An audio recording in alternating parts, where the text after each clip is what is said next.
Hope that I'm blessed. Heartbeat in my chest, won't stress. I give my best. All right, I guess I'm on.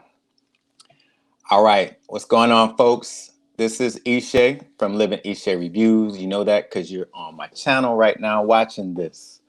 Okay, so this is installment one of a series of things that I'm going to do now, and that's tell stories that happened to me in my life and gives you sort of that what the F moment. So, and I got a lot of them, so I decided to share. Um, this story is called, I title it Denial, because this happened in 2014. So, what's that? 6, 7, 8. So, 8 years ago. Uh, and Denial is a story with these characters. Now, these are real people, and I changed the names of the people so the innocent can be protected and so I don't get in trouble. And I don't want to put nobody out there like that. But I do think that this story needs to be told because it's like, what the, you know. So the main characters, I'm going to name them Rory, Jack, the patron or the mother, and then little girl Lisa. So I'll start right now. Oh, no, let me preface it. So I had got this job as a club manager on a military installation. And that said installation will remain unnamed. And yeah, it will remain unnamed because, like I said, I don't know what, I don't want to get nobody in trouble. And I don't want to like talk bad about anybody. I'm just telling a story as it happened through to me through my eyes. It's something I witnessed. So hey, there it is. So I got this job. I was going to be a club manager. I was a manager of the whole entire club. So there's like a ballroom. There's a dance floor. There's a place where you dance. There's a restaurant, and at night we move all the tables and chairs, and it becomes a club. There's about there's two bars. There's a bar upstairs, and on the main floor where the club is, and the main restaurant is on the first floor. There's a basement. Actually, there's I would say 4 floors altogether. So there's two bars, a big ballroom, and then there's like so many other spaces where you can have weddings or meetings or ceremonies or you know people rent out those rooms for birthday parties, family reunions, all kinds of stuff goes on here. And I was the manager of all that. So also there is a smaller restaurant bar. There's three together, but there's one main kitchen. Yeah, so one main kitchen. It's a big place. Like the place is massive. It is huge. And I got hired pretty quick. So I wonder, did they have problems keeping people there? Retention problems? I don't know. So I'm gonna start the story like this. And this is me and my thoughts when I'm first entering the building, and I'm getting shown by Rory. He is the current manager, and he's showing me the ropes, so to speak. Me. So I'm thinking, man, this place is like a museum. I thought as Rory was showing me around the officers club on my first day of being the club manager. Now the officers club, it's an old historic and well preserved establishment that holds hundreds of military relics, uh, framed newspaper articles from back in the days, like as far as the 1800s, uh, photographs, paintings, medals, all kinds of stuff. And it's affectionately called the O Club. This is what the members call it. And it has, like I said, it has 2 or 3 restaurants in there, a main kitchen, a couple of ballrooms, other rooms, like I said, that people can rent out to have meetings, parties, ceremonies, whatever. The military uses it to have ceremonies or recognize people for awards and whatever. But on this particular day, it was Sunday, and so they have this massive Sunday brunch every Sunday. Now I don't even know if this club is still open, but if it is, I mean, the brunch used to be slamming, it used to be smashing, man. Oh man, it was so good. But I can't eat half the stuff in that brunch now because I am now a vegan. But anyway, on this particular day was Sunday brunch buffet, and it was in full swing. I mean, it was so crowded. I think it might have been like close to Mother's Day. I don't know. It was a busy day. And so I'm getting all the backstories. I'm getting all the training on the busiest day. I mean, because you got to see where you're working at on the busiest day, so you know what you get into and you know how to handle stuff. And so he's telling me about all the employees that I'll be managing and all the little stuff. You know how people do when they show you around a place that you're about to work at. So Rory goes, one thing I want to be particularly, no, one thing you want to be as the manager, one thing you want to be particularly careful of is when something happens with a guest and one of the staff members.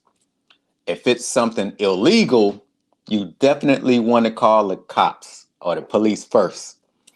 And if you find out what happened, you want to hold your staff responsible first, question them, and then politely find out what happened from the customer. And definitely do not get smart with the customer. So I'm thinking, man, did I make the right career move? I'm definitely rethinking this you know this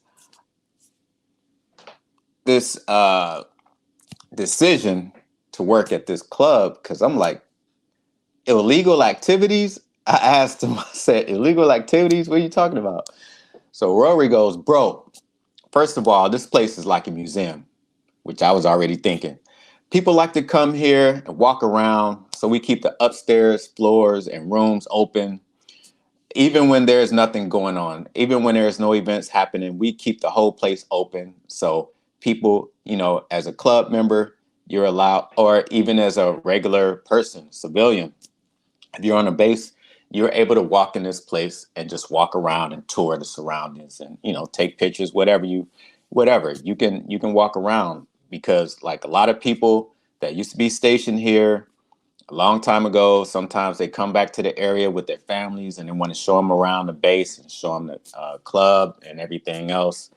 And, there's people living on base who like to come here and bring their families, and people who visit in. It's always something going on the base. So whatever, you just have to keep it open. That's our rules. Okay. So at this moment, one real little scrawny little waiter, and I met him. His name is Jack, and he was cool as a fan. Like, I was like, this dude is cool. Like, he was really personable. He was really, seemed happy, positive, speak to everybody. Everybody seemed to like him. He's a real likable guy. So let's call him Jack. So at this moment, the little waiter, Jack, he's a little dude. He's a little man. You can tell he's a man. He had to be like in his 40s, I think, and he was Asian. I think he was like Thai or something, or maybe Laotian. But he looked young, but you can tell he's a man. For what? Anyway, he's a server. He walks in front of us and he tends to a family that's already sitting there. So one of his tables, he's a server, so he's tending to his table, and it's a table with a big family. There's kids, there's everybody there, there's adults and whatever. So he's tending to this family, And Rory, the manager, he squinting his eyes and he's like, he's like shaking his head. He's got his eyes squinted. So I'm like, what's going on? And he say, you see that guy over there? I go, Jack? He goes, yeah, Jack. And I go, yeah, he's cool. What happened? What's up with him? And he goes, well, back in the day when I first started, a lot of people here really didn't like me. And I go, why? Why didn't people like you? And he goes, it was a busy Sunday just like this one. So he's already starting off the story all dramatic. He's like, it was a busy afternoon, just like this one. So yeah, it was a busy brunch day, just like this one. And Rory continues, well, the guy training me at the time, because I was new as well, he told me to go walk around the club, go upstairs, go downstairs, check on stuff, see how everything is, get to know your surroundings. So, well, I went upstairs and I did notice there was a shadow of a couple, like, and they were on a balcony. They were behind a curtain and it led to the balcony. And I could see this shadow of a couple. So they were on a balcony, and of course, I'm gonna go tell them to say, I'm gonna say, hey, you have to get off the balcony. It's a safety issue, but you can still continue to look around the club. So he goes out there and he sees the couple kissing, and then he thought like, I'd just give him a few more minutes before I go tell him something. And then so he gave him a few minutes, and then he walked up to the balcony to tell him to get off.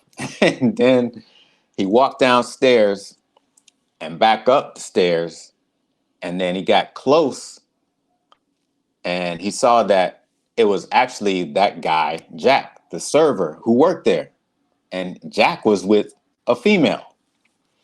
And I go, wait a minute, Jack, the guy that works here, the little scrawny tie looking guy? And he goes, yeah, it was him and a little girl. I go, what? I'm already on edge. I'm like, man, I can't deal with that. Like, I can't be a witness to that. That is just wrong on all levels. But Rory goes, yeah, it was a little girl. And I'm thinking, seriously?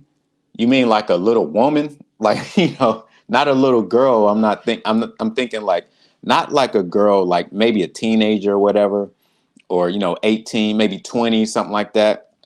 And he goes, nah, man, dude, no, it was a little girl. I'm like, get the fuck out, sorry, get the F out of here under my breath. And he goes, dude, no lie, it was him. And I noticed a girl was with him who was shorter than him. Just like a short ass girl, right? You thinking it's a short ass woman. And he's like, no, it was a little girl. Like, you see, that guy ain't that tall. And this was a little ass girl. She was no more than 12 years old. And I yelled at him. I said, get your butt back to work. He didn't say butt, but he said, get your back to work. And then he told the girl that she needed to go back with her family. Well, the two of them thought it was funny. And they started laughing like it's funny. And I'm like, wait a minute. They laughing at you, my dude?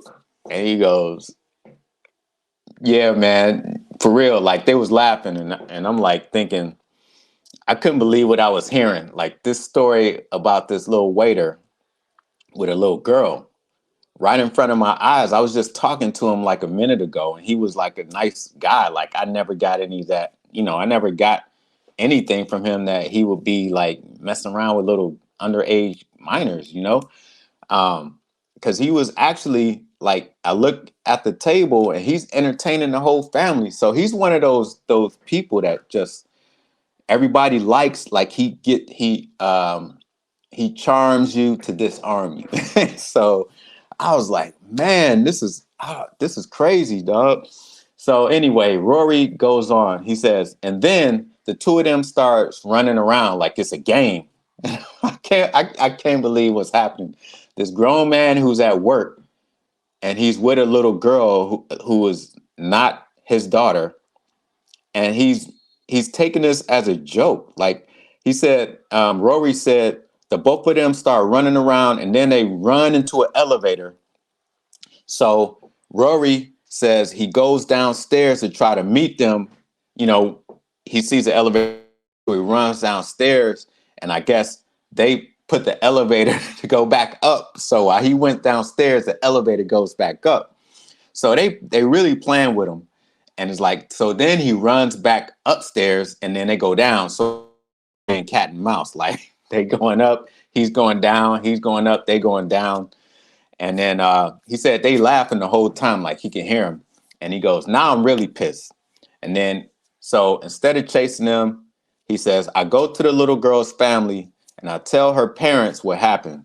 When I asked the parents if I could have a word with them, the father, or who I thought was the father, the man that was with the mother, he didn't have no reaction at all. Like he wasn't even bothered. Like he was just like, it wasn't like a father's response, you know, when you concerning his little girl. So he was like, well, maybe it was her boyfriend or whatever. But anyway, this man was like not interested in it and whatsoever. He wasn't concerned at all. The mother gets up and Rory and the mother, they go a little ways from the table and he starts telling them what he saw. So I'm like, man, how did you approach her like that? Like that's a real, like, you know, that subject is kind of crazy to go and say, you know, it's kind of like just awkward. So he says, I did like this. I said, ma'am, I caught one of our servers doing something inappropriate with your daughter. Okay, yeah, that's straightforward, Rory. So the mother goes, no, you didn't. You ain't seen my daughter doing nothing. And the nerve you got, some nerve you have coming to me with such a story. Like she was snapping on him. Like she was like berating him up one side and down the other for coming to her with this foolishness. It was like he was like, ma'am, but I'm trying to, and then she cuts him off. She wouldn't let him talk. She is so mad and pissed off, she wouldn't let him talk. So the mother goes, wait just a minute. So the little girl is now coming, and the mother goes to the little girl, Lisa, honey, what happened? The mother was grilling her, right? And then she goes, what man is he talking about? Were you with somebody? Did somebody do something to you? And then the little girl, Lisa, that was her name, she cries and goes, no, mama, nobody did anything to me. So the mother points to Rory and she goes, listen, I'm sick of this. We just been through this and I won't go through this again. I want to speak to your boss. Send your manager here because I'm about to tell him I'm tired of you guys always doing this to me. What's your supervisor's name? You know, all that. Like she was just pissed off. She was like, you know what? Never mind. I'm just leaving and I'm never coming back here. But you're going to hear about it. You and your whole staff and your whole management is going to hear about it. And so I'm like, damn, man. While he's telling me this, I'm like, I don't know how long I'm going to be working here. If they got this kind of drama here, like I already heard a lot of horror stories about working in the food and beverage industry from my friends and stuff. And, you know, I heard the drunk stories. I heard about people stealing. I heard about, you know, even domestic violence happening, you know, on club nights. But I ain't never hear nothing like this. This was crazy. Like this was something like you see on TV. So anyway, Rory continues. Well, he goes, well, I learned you really have to call the police at this point. Like, just don't go to the customer. Just go ahead and call the police. If you see something crazy like that, just call the police first because calling them the next day is even worse. So I guess Rory and his manager called the police the next day instead of right there because they didn't know what to do. So calling them the next day is even worse. And the management insisted that I call the police to make a report. Wrong. So once the police showed up, I finally gave them my statement. And since everyone denied what happened, like the mother, the daughter, they all denied that anything happened. Me and my manager looked like total idiots. We looked like fools. I'm like, fools? Man, do I really want to work here? So Rory goes, I know what I effing saw, but since the mother and the girl was so the mother of the girl was a high-ranking government employee. She was an official in some capacity. I don't know what she was, but since she was high up in ranks, Rory said that she turned it around as if he didn't see what he's seen. So the mother turned the whole story around to make it seem like Rory's just making up stuff, and like she was being her and her daughter was being harassed. And I'm like, seriously, for real? And he's like, bro. But you know the crazy part? The crazy part was we've just been through this before and will not go through this again. And Rory found out that that was a court case that they just finished. Like the mother and the daughter just had a court case involving her little girl, that little girl, and a neighbor of theirs. So now I was really baffled. And so Rory continues, man, we came to find out after the everything we found out about this mother and this little girl, we came to find out that the family neighbor had been taking pictures of the little girl half naked. Like they found out that he had over 1,000 photos of this little girl naked. And who knows what else. And then Rory continues, I guess the neighbor's wife caught them. And well, anyway, no one believed me after that. So in the eyes of the waiter, Jack, and the rest of the staff, I was just a little snitch who just got hired as a manager and on my high horse, and I was trying to get people in trouble. And that was just, and so that's the story behind Jack, is what he was telling me. So he was saying that, he got there. Everybody thought everybody always thought that he was thinking he was better than them. And he just wanted to come in there and fire people and make stuff up. So then Rory, he continues, he says, as you can see, Jack is still working here around all these families. Every chance he gets, he's always around a family. He's just a strange dude, and just watch him. So Rory just told me that this guy, Jack, the waiter, who I just met, thought he was a nice guy, thought he was really cool, really personable. I really liked him. He's telling me that this dude is a predator, that he caught this dude doing something inappropriate with a 12-year-old girl. So Rory said, man, I wish I could just go over there and strangle him right now. And I'm thinking, yeah, I want to strangle him too. All right, so that's it for this short story. Hope you enjoyed it. Yeah, that was the first day of me being a club manager in this prestigious club on a military installation. All right, y'all.